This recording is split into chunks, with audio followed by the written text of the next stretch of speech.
Welcome back guys, you are watching mister Maithli channel. तो guys आज हम स्टार्ट करने वाले हैं फोर्थ चैप्टर 1 जो कि क्लास 10th ICSE का फर्स्ट चैप्टर है फिजिक्स का। तो चलिए अब हम पढ़ते हैं लीनियर मोशन और ट्रांजिशनल मोशन। आज मैं इस चैप्टर से रिलेटेड काफ़ी सारे टॉपिक्स कवर कर देने वाला हूँ। लीनियर मोशन क्या होता है, रोटेशन, टॉर्क और क्लॉकवाइज और एंटी क्लॉकवाइज मोशन। तो इस वीडियो को ज़रूर एंड तक देखिएगा। तो चलिए गाइस अब हम इसकी डेफिनेशन देख लेते हैं कि स्ट्रेट लाइन मोशन होता क्या चीज़ है। तो यहाँ पे अब आपके पास इसकी डेफिनेशन आ गई। आप चाहे तो नोट्स भी बना सकते हैं इसकी। तो यहाँ पे है A straight line motion of a rigid body in a direction of force applied is called linear motion और transitional motion। तो यहाँ पे rigid body यानी कोई भी ठोस, यानी जैसे वुड हो गया, आपकी चेयर हो गई, आपकी टीवी, ये सब rigid body है। जैसे एक टॉय कार या फिर रियल कार, ये सब rigid body हैं। ओके गाइस, तो हम एक एग्जांपल से समझते हैं कि ये लीनियर मोशन होता क्या है। सो यहाँ पे अब मैं आपके पास एक बहुत ही ज़्यादा अच्छा एग्जांपल ले लेता हूँ जो फुटबॉल से रिलेटेड है और आपको इजीली समझ में भी आ जाएगा। तो यहाँ पे हम ले लेते हैं एक फुटबॉल की पिच। तो और यहाँ पे एक फुटबॉलर है जिसने बॉल पास करी और वो ग्राउंड में ही जा रही है और एकदम स्ट्रेट लाइन। तो अपने लेग से उसने मारा तो वो उसी डायरेक्शन में फोर्स लग रही है जिधर बॉल जा रही है। तो इसी को हम कहते हैं लीनियर मोशन। तो चलिए गाइस अब हम आ जाते हैं रोटेशनल मोशन। रोटेशनल मोशन आप समझ गए होंगे, कुछ रोटेशन से रिलेशन है इसका। तो हम पहले इसकी डेफिनेशन देख लेते हैं। तो और डेफिनेशन है इसकी, a motion describe by a rigid body at a pivot यानी कहीं फिक्स्ड पॉइंट, मतलब उसी के अबाउट वो रोटेट करे। तो हम इसे एक एग्जांपल से समझते हैं। तो चलिए अब एक एग्जांपल ले लेते हैं डोर का। तो जब आप डोर पे फोर्स लगाते हैं तो वो ओपन होता है और वो कौन सा मोशन करता है, वो रोटेशनल मोशन करता है, क्योंकि वो लीनियर मोशन तो कर नहीं सकता है क्योंकि वो एक जगह पे फिक्स है, उसे एक जगह पे फिक्स किया जाता है। तो इसी फिक्स को जगह को हम कहते हैं पाइवोट पॉइंट या फिर एक्सिस ऑफ रोटेशन भी आप कह सकते हैं। ओके गाइस, तो अब आ जाता है हमारा moment of force, main topic जिसे हम टॉर्क भी कहते हैं। तो समझ लीजिए यहाँ पे आपके पास एक गेट है। तो अब अगर मैं आपसे कहूँ कि आप गेट के आप फोर्स अप्लाई करिए गेट के एंड पे, यानी यहाँ पे जहाँ पे ये एरो है। तो ये आपका पहला केस हो गया। और अब मैं आपके सामने दूसरा केस ले आ देता हूँ। तो गाइस अगर आपको नहीं पता हिंजेस क्या होता है, तो ये यहाँ पे जहाँ पे एरो आई थी उन्हें कहते हैं हम हिंज, जिसके अबाउट वो रोटेट करता है गेट। तो अब केस 2 हमारा हो जाएगा कि आप इस जगह पे फोर्स लगाएं, यहाँ पे apply force near the hinge के पास से फोर्स लगाइए। तो ये 2 एक्सपेरिमेंट आप अपने घर में भी कर सकते हैं। तो आप इन एक्सपेरिमेंट को करके आपका एक्सपीरियंस क्या रहेगा मुझे आप कमेंट में भी बता सकते हैं और मैं आपको बता भी देता हूँ। तो सबसे पहले केस को हम देखते हैं। तो सबसे पहले में केस में आप एक्सपीरियंस करेंगे कि आप बहुत ही ज़्यादा आसानी से गेट को ओपन कर दे रहे हैं। मतलब अगर आप एंड पे लगाएंगे तो आप बहुत ही ज़्यादा आसानी से गेट ओपन कर दे रहे हैं। लेकिन अगर आप सेकंड केस में ऐसा करते हैं तो आप बहुत ही ज़्यादा एग्जॉस्ट फील करेंगे गेट को ओपन करने में और बहुत ही ज़्यादा फोर्स लगानी पड़ेगी। फ्रेंड्स, तो हम एक और एग्जांपल ले लेते हैं। तो यहाँ पे मैंने एक एग्जांपल ले लिया जिसमें सी सॉ पे 2 बच्चे हैं। एक बच्चा हैवी है जिसे हम कह देते हैं M2 और एक बच्चा लेस हैवी है जिसे हम कह देते हैं M1। तो ये दोनों बच्चे ये बैलेंस है। क्यों बैलेंस है? और एक्सिस ऑफ रोटेशन हमारा ये फलक्रम है। तो ये M1 जो है वो ज़्यादा डिस्टेंस में बैठा है। आप ऑब्जर्व करेंगे कि फलक्रम के थोड़ा और ज़्यादा पीछे और एंड में बैठा है। ऐसा क्यों है? ऐसा इसलिए है क्योंकि इस सी सॉ का जो टर्निंग इफेक्ट है वो बढ़ जाएगा, डिस्टेंस के साथ वो बढ़ जाता है। जितना ज़्यादा डिस्टेंस उतना आसानी से आप उसे उठा पाएंगे। तो इसीलिए ये दोनों बच्चे बैलेंस है। अब अगर मैं आपसे कहूँ कि आप फलक्रम के एकदम बीच में बैठ जाइए, तो ऐसा कुछ नहीं होगा, मोमेंट ऑफ फोर्स आपका जीरो हो जाएगा। ऐसा क्यों है? क्योंकि आपका एक्शन जो है, फोर्स जो है, पास नहीं होना चाहिए एक्सिस ऑफ रोटेशन से। तो अगर मैं आपसे कहूँ कि आप यहाँ फोर्स, यहाँ जितना ज़्यादा आप दूर रहेंगे फलक्रम से, उतना ही ज़्यादा आसानी से आप चीज़ों को लिफ्ट कर पाएंगे। In this case the less heavy child balance the heavier one. Okay friends, तो लेट्स टॉक अबाउट टॉर्क। तो अब टॉर्क क्या है? तो इसकी डेफिनेशन ये है कि turning effect, it is the turning effect of applied force on the body about the turning point on the axis of rotation.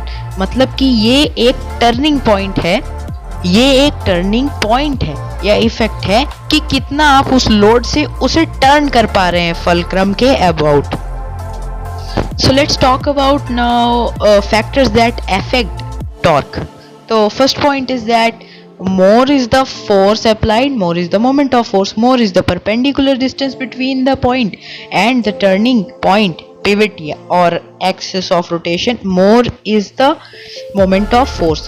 जितना ज़्यादा आप फोर्स अप्लाई करेंगे, मोमेंट ऑफ फोर्स यानी टॉर्क उतना ज़्यादा होगा। और जितना ज़्यादा आप डिस्टेंस होंगे, मतलब परपेंडिकुलर डिस्टेंस जितना ज़्यादा आपका होगा, उतना ही ज़्यादा आपका टर्निंग इफेक्ट।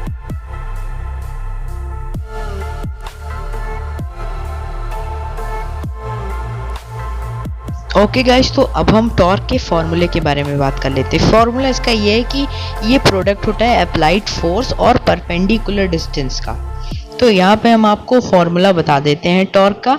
टॉर्क का फॉर्मूला बहुत ही ज़्यादा इजी है, लर्न आप आसानी से कर लेंगे। Torque is equals to perpendicular distance into, तो ये एरो से जो है वो आपका फोर्स हो गया, और ये जो परपेंडिकुलर ये बना है ये डिस्टेंस हो गया आपका। ओके गाइस, तो अब चलिए हम बात करते हैं क्लॉकवाइज और एंटी क्लॉकवाइज मूवमेंट्स के बारे में। तो चलिए सबसे पहले हम क्लॉकवाइज मूवमेंट्स के बारे में बात कर लेते हैं। तो क्लॉकवाइज मूवमेंट का मैं आपको एग्जांपल से समझाता हूँ। यहाँ पे हमारे पास फुटबॉल है, अगर ये आपके क्लॉक के डायरेक्शन में रिवॉल्व कर रही है तो इसे हम कहते हैं क्लॉकवाइज मूवमेंट। और यहाँ पे एक फिडजेट स्पिनर है, ये भी इधर का रिवॉल्व कर रहा है, तो इसे भी हम क्या कहेंगे? Clockwise movement. और क्लॉकवाइज मूवमेंट को हम नेगेटिव मूवमेंट ऑफ फोर्स से लेते हैं। तो अगर आप से क्वेश्चन आए तो आप अगर क्लॉकवाइज हो रहा है तो आप नेगेटिव लेंगे। अब एंटी क्लॉकवाइज की बारी आती है। तो एंटी क्लॉकवाइज, अगर इधर का बॉल रिवॉल्व कर रहा है तो हम इसे एंटी क्लॉकवाइज मूवमेंट कहेंगे, यानी क्लॉक के उल्टी डायरेक्शन में। क्लॉक हमारी उधर से चलती है, तो अब इसे हम लेते हैं पॉजिटिव मोमेंट ऑफ फोर्स में। ओके गाइस, तो अब चलिए हम इसके कुछ यूनिट्स देख लेते हैं। Absolute unit of moment of force. तो सबसे पहले हम इसकी यूनिट सीजीएस में लेते हैं। सीजीएस यूनिट, इसकी सीजीएस में क्या यूनिट होती है वो मैं आपको बता देता हूँ। तो सीजीएस सिस्टम में unit of moment of force जो होता है वो डायन सेंटीमीटर होता है, और यूनिट ऑफ फोर्स जो होता है डायन में होता है, और यूनिट ऑफ डिस्टेंस वो सेंटीमीटर्स में होता है। और एसआई या फिर एमकेएस सिस्टम में unit of moment of force जो होता है न्यूटन मीटर में होता है। ज़्यादातर हम इसे यूज़ करते हैं। और unit of force is newton and unit of distance is metre.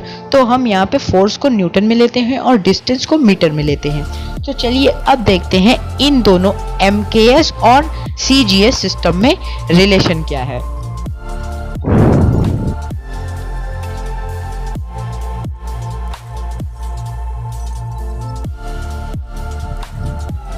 तो अब यहाँ पे हमारे पास 1 न्यूटन मीटर हो जाएगा equal 10 to the power 5 dyne into 10 to the power 2 centimetre, जो कि इक्वल हो जाएगा 2 10 टू द पावर 7 डायन सेंटीमीटर, और इसी का वाइस वर्सा। अब unit of moment of force की ग्रेविटेशनल यूनिट्स के बारे में हम बात कर लेते हैं। तो सबसे पहले इसकी जो ग्रेविटेशनल यूनिट होती है सीजीएस में, वो हो जाएगी ग्रेविटेशनल यूनिट ऑफ फोर्स, ये हो जाएगी ग्राम फोर्स। और यूनिट ऑफ डिस्टेंस को लिया जाता है सेंटीमीटर में, और फोर्स को लिया जाता है ग्राम फोर्स में। ये आप याद रखिएगा। तो इसी वजह से यूनिट ऑफ फोर्स जो हो जाएगी हमारी 1 GF इंटू 1 सेंटीमीटर, यानी ग्राम फोर्स इंटू 1 सेंटीमीटर। और यहाँ पे 980 डाइन्स इंटू 1 GF जो होता है वो 980 डाइन्स होता है, यानी उसको आप इंटू करेंगे 1 सेंटीमीटर से, तो ये 980 डाइन सेंटीमीटर आ जाएगा। ओके गाइस, तो चलिए अब हम इसकी MKS यूनिट यानी SI भी हम कह सकते हैं, MKS SI वही एक ही बात है। तो हम इसकी MKS की ग्रेविटेशनल यूनिट अब देखते हैं, यूनिट ऑफ फोर्स की ग्रेविटेशनल यूनिट MKS में देखते हैं, MKS सिस्टम। तो यहाँ पे MKS सिस्टम में ग्रेविटेशनल यूनिट ऑफ फोर्स जो हो जाएगी किलोग्राम फोर्स, और यूनिट ऑफ डिस्टेंस हो जाएगा मीटर्स में, यानी the unit of moment of force जो हो जाएगा 1 kgf इंटू 1 मीटर।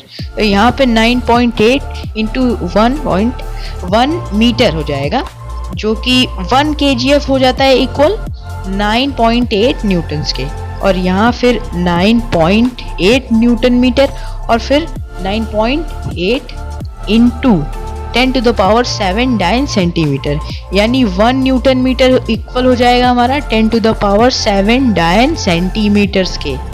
तो ये बहुत ही ज़्यादा इजी था, आपके बुक में भी ये रहता है, बस मैं आपके ऐसे जनरल नॉलेज के लिए आपको मैं इसे बताया हूँ। तो अब हम इसका एक एग्जाम्पल ले लेते हैं, जो अभी हमने मोमेंट ऑफ फोर्स पढ़ा है इतना देर से, उसका हम एक एग्जाम्पल ले लेते हैं जिसमें आपको मैं सब चीज बता देता हूँ।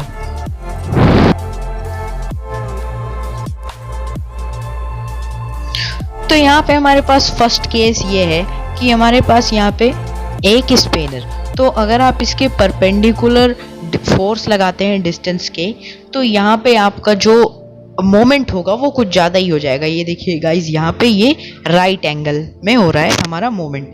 और अब केस 2 ले लेते हैं, तो अब डिस्टेंस अगर हम थोड़ा कम कर दें, तो देखिए गाइज, जैसा कि मैंने डिस्टेंस कम कर दिया है, तो मैंने आपको बताया जितना ज़्यादा डिस्टेंस होगा उतना ईजियर हो जाएगा आपको उसको मोमेंट में ले आने में। तो यहाँ पे हमने डिस्टेंस कम कर दिया, फोर्स ज़्यादा हो जाएगी इसमें। तो ये है हमारा केस 2। तो अब अगर हम केस 3 पे आते हैं, जिस पे आप फोर्स लगाएंगे तो कुछ भी नहीं होगा। क्यों? क्योंकि आप जहाँ से वो आपने फोर्स परपेंडिकुलर डिस्टेंस 0 कर दिया, तो क्यों होगा मोमेंट।